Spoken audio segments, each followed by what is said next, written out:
नमोस्तोचार श्री कौशलंजन मिजोरम से आपके श्री चरणों में अपनी शंका रख रहे हैं। हे गुरुदेव, मैंने अनेकों मंदिरों में प्रतिमाएं विराजमान कराई हैं, पर मैं वहां पर दर्शन पूजन करने नहीं जा पाता हूं। क्या मुझे इससे पाप का बंध होगा क्या? कृपया समाधान करें। मंदिर जी में प्रतिमाओं का विराजमान करना ये अपने आप में एक सौभाग्य की बात है और यह सौभाग्य बहुत बड़े पुण्य के उदय से प्राप्त होता है। आपने प्रश्न पूछा कि हमने अनेकों जगह मंदिर में प्रतिमाएं विराजमान कराई, पर हम वहाँ पर दर्शन करने नहीं जा पाते हैं, उनकी पूजा करने नहीं जा पाते हैं। तो देखिए, प्रतिमा विराजमान कराना ही यह नित्य पूजा है। ये भी नित्य पूजा है। यदि आपने प्रतिमा विराजमान करी हैं, ये भी नित्य दर्शन ही है। ठीक है ना। अब रही बात अभिषेक आदि की, प्रतिष्ठा पाठ आदि ग्रंथों में यह बात लिखी गई है कि जो दान दातार प्रतिमा विराजमान कराता है या तो स्वयं पूजा पाठ वहाँ करे, और यदि वहाँ पूजा पाठ करने की किसी की व्यवस्था आप नहीं जा पाते हैं तो वहाँ पर वहाँ के लोग करें, और यदि वहाँ के लोग भी नहीं कर पा रहे हैं तो आपको फिर वहाँ पर व्यवस्था बनाना चाहिए।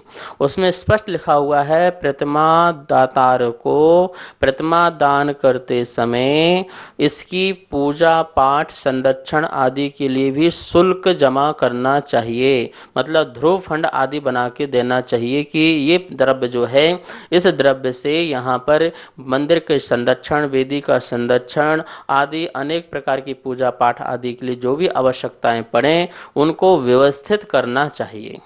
यह सिर्फ प्रतिमा दे दी और आप चले गए, ऐसा नहीं होता है। उसके लिए आपको शुल्क और भी जमा करना होता है, जिससे प्रतिमा की जो पूजा पाठ सदा चलती रहे। दूसरी बात जो है, आपने प्रतिमा विराजमान कर दी, जो अन्य लोग आकर के पूजा पाठ करते हैं तो उसका भी लाभ आपके जीवन में आता है, क्योंकि आपके निमित्त से प्रतिमा विराजमान हुई है और वो आराधना कर रहे हैं, पूजा पाठ कर रहे हैं, तो उसका भी फल जो है कुछ परसेंट जो है आपके कोटे में आता है, क्योंकि आपके निमित्त से वहाँ पर जो है पूजा पाठ आराधना वहाँ पर हो रही है। नमोस्तोचार श्री भूपेश जैन लखनऊ से आपके श्री चरणों में अपनी शंका रख रहे हैं। हे गुरुदेव, अजैनों को अपने धर्म पर बहुत श्रद्धा होती है, लेकिन हम जैनों को अपने धर्म पर इतनी श्रद्धा क्यों नहीं होती? कृपया समाधान करें। देखिए, जैन दर्शन और अजैन दर्शन इन दोनों में बहुत बड़ी मान्यता का अंतर है। जैन दर्शन तो यह कहता है कि जो कुछ भी है उसका कर्ता धर्ता मैं हूँ, मैं ही करता हूँ और मैं ही धरता हूँ। मतलब कि जो कुछ मैंने पा रहा हूँ वो मैं अपने कारण से पा रहा हूँ। और इतर दर्शनों में यह व्यवस्था नहीं है। इतर दर्शनों में कहा जाता है कि जो कुछ है वो भगवान है, जो कुछ है परमात्मा है। यदि आज मुझे सुख मिल रहा है तो परमात्मा की कृपा है, और यदि आज मुझे दुख मिल रहा है तो वो परमात्मा के द्वारा रुष्टपना है। मतलब कि परमात्मा ही मुझे सुख देता है, परमात्मा ही मुझे दुख देता है। उनकी कृपा के बिना कुछ भी पत्ता भी नहीं हिलता है। इसलिए वहाँ के लोग जो हैं परमात्मा के पर डिपेंड हैं, इसलिए वो भगवान को ही मनाने में लगे रहते हैं, भगवान को ही संतुष्ट करने में लगे रहते हैं। इसलिए उनकी श्रद्धा परमात्मा के प्रति ज़्यादा होती है, कहीं परमात्मा रुष्ट ना हो जाए। तो इसलिए वो किसी प्रकार से प्रसाद चढ़ा करके, पूजा करके, साष्टांग दंडवत नमस्कार करके, अनेक प्रकार के उपक्रम करके भगवान को मनाने में लगे रहते हैं। पर जैनों में इस प्रकार से व्यवस्था नहीं है। वो कहते हैं परमात्मा हमारे लिए एक क्या है, आदर्श हैं, उनको देख करके हम वैसे बने, ऐसी मंगल भावना भाई जाती है। तो जैनों में भी जो लोग इस प्रकार से जो भोगों के विषयों की चाह रखते हैं कि हमें परमात्मा से इस प्रकार से ये मिल जाए वो मिल जाए, जब उनको लगता है कि हमारे यहाँ भगवान तो कुछ देते लेते हैं नहीं हैं, तो दूसरी जगह मिलता है तो वो यहाँ वहाँ भागने लग जाते हैं, अपने यहाँ से भागने लगते हैं और अपने धर्म को छोड़ देते हैं। जबकि उन्हें सोचना चाहिए, विचारना चाहिए कि आप जैन कुल में जन्म लिए हैं, ये भोग विषय की वस्तु तो आपके पुण्य पाप का खेल है। पुण्य का उदय है तो आपको प्राप्त हो जाएगी, और पाप का उदय है तो वो नष्ट हो जाएगी। हम यहाँ पर जिनेंद्र भगवान की भक्ति जिनेंद्र होने के लिए करते हैं।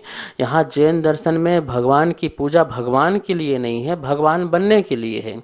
इतर दर्शनों में भगवान की पूजा भगवान के लिए है, भगवान को प्रसन्न करने के लिए है। इतना अंतर है और यही कारण है कि जैनों को यह कुछ बातें समझ में नहीं आती हैं। वो संसार के सुख चाहते हैं तो वह उनको अपनी श्रद्धा यहाँ नहीं बन पाती। वो सोचते हैं हमें रिजल्ट नहीं मिलता है। क्या रिजल्ट मिलता है? हमने पूजा पाठ की, हमारी दुकान नहीं चली, हमारी शादी नहीं हुई, हमारे बच्चे नहीं हुए, हमारा स्वास्थ्य ठीक नहीं हुआ। भाई ये सब आपका कृत्य है, जो आपने किया है उसका फल है, ठीक है ना। यहाँ पर जाकर के आप विशेष पुण्य की जो भावना भा रहे हैं, मतलब कि आराधना कर रहे हैं, पुण्य का बंध बंधेगा, आपका पाप कटेगा, पर आपको उसमें श्रद्धा नहीं होती है और आराधना नहीं कर पाते हैं। तो अजैनों कहाँ बहुजन समाज दिखती है तो बहुत ज़्यादा हमें भीड़ दिखाई देती है, हमारे कम लोग हैं तो हमें कम दिखाई देती है, तो हमको लगता है कि लोग श्रद्धालु नहीं है। ऐसी बात भी नहीं है, जैनों में भी बहुत श्रद्धा है, दिगंबर साधु के प्रति, परमात्मा के प्रति, तीर्थों के प्रति अटूट श्रद्धा है। मुझे तो जहाँ जहाँ लग गया हूँ वहाँ वहाँ देखा मैंने कि लोगों में इतनी अगाध श्रद्धा है, वो दिगंबर साधु के लिए मरने को तैयार हैं, अपने धर्म के लिए। तो श्रद्धा बहुत ज़्यादा है और ऐसी बनी रहना चाहिए। सच्चे देवशास्त्र गुरु से सबको जुड़े रहना चाहिए। नमोस्तोचार श्री पवन जैन देहरादून से आपके श्री चरणों में अपनी शंका रख रहे हैं।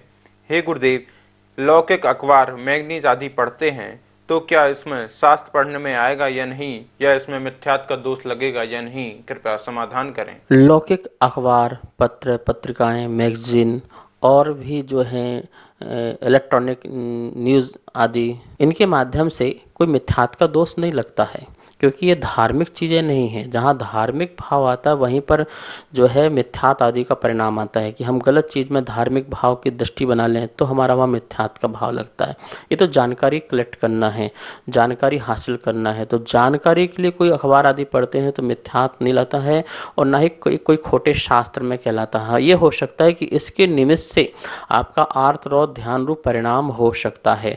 खोटे शास्त्र वो होते हैं जो धार्मिक रूप से हमारे लिए श्रद्धा का विषय बनाते हैं, वो खोटे शास्त्र होते हैं। तो इस प्रकार से इनको किसी प्रकार से मिथ्यात्व का कारण और खोटे शास्त्र नहीं कहना, ये है कि ये आर्तरोधिक ध्यान के कारण बन सकते हैं।